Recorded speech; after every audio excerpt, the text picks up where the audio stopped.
House shopping, looking to refinance maybe. There has been a lot of news lately in the past few weeks that seems to have started impacting interest rates. So how does September's employment report come into play, and have the days of historically low rates passed us by?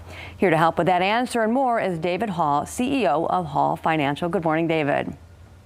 Great to be with you again. How are you today? I'm wonderful for a Monday, absolutely. So let's dive right into this. We talked about maybe the toy shortage coming up as far as the housing market right now and the impact on shoppers there. What are we seeing as far as the optimism and anticipation of that monthly employment report? Yeah, a couple things, and try and make it simple if we can, is that the Wall Street was expecting last Friday about 500,000 new jobs, and we didn't even have 200,000. Now, unemployment is still relatively low, but they were just hoping for a lot more new job creation, which typically would be good for mortgage interest rates. But mortgage interest rates have been creeping up. There's some pressure on the market. People think rates are going to rise. So just in general terms, mortgage interest rates are about 0.25% from the real lows that we've had, which is a signal that maybe rates are going to start to rise. Now, they're still tremendously low historically, but they're not at the lows. And I think that for people that haven't refinanced their mortgage yet, this is a signal that this isn't going to last forever. And most folks think that in 2022, as we go through the fourth quarter here, rates will rise a little bit, still being great for home buyers. But for people looking to take maximum advantage of refinancing, I think it's a signal that we've been to the low and it's starting to go up a little bit, just a little bit. Okay.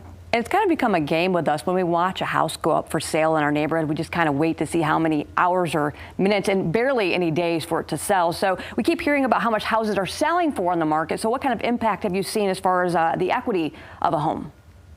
Yeah, it's a good question. So generally speaking, 6 months ago, we were at the all-time fever pitch, 10 offers the first hour, your home went up for sale. I mean, it was really crazy what was happening and not sustainable over a long period of time. So today, fast forward, we still are in a seller's market. Really good for sellers because low interest rates are driving a lot of demand.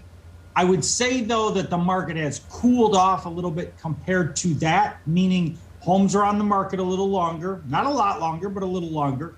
And in general terms, there are more homes on the market for sale than they were at that time. So, when you look at markets and shifts in, we're going from this to that, I think it's all perspective. So in context, it's still a seller's market. It's still a great time to sell your home if you've been thinking about that. But as we go into fall and winter in Michigan, which is typically a slower season than the spring and the summer, I think it's a good opportunity for home buyers that may have gotten frustrated over the summer to maybe get back in the game, because you still have very low interest rates and there's a little more inventory and there's not as much competition as there was. So very interesting to see how this all continues to develop and what happens next spring and summer. But I think the next 4 or 5 months are a nice window for West Michigan home buyers to look at the opportunity to purchase. All right, as far as refinancing, with those rates expected to stay low for at least a few more weeks, what advice do you have people thinking about refinancing right now? Well, I think that the one thing is it's not as arduous of a process as you may have experienced in the past or that you think it is. It all begins with a 5-minute phone call, really a 5-minute phone call, and to see where am I at and where's the market at? Because so much of it depends on how much equity you have in your home, what your credit score is, what is your exact situation and what you are trying to accomplish. I will tell you that one opportunity that is really great for home owners to maybe shorten the term of their loan is a 10-year fixed. And the reason that that's a great opportunity is interest rates on a 10-year fixed are right around 2%. I mean, it's really low. And so if you don't mind accelerating your payment and taking a little higher payment, there's an opportunity there that really exists for homeowners. But it's a 5-minute phone call to figure out, am I in the money by refinancing or not? The latest stats show that still 10 million Americans are in the money to refinance, believe it or not. You think everybody's refinanced by now, but they haven't. Nope. All right, that's right. 5 minutes can actually change your life. Hey, thank you so much. All the experts are waiting for you there at Hall Financial. Have a delightful day. Thank you. Absolutely. Again, callhallfirst.com is where you want to go, or just give them a call, 866-CALL-HALL on your phone. Coming up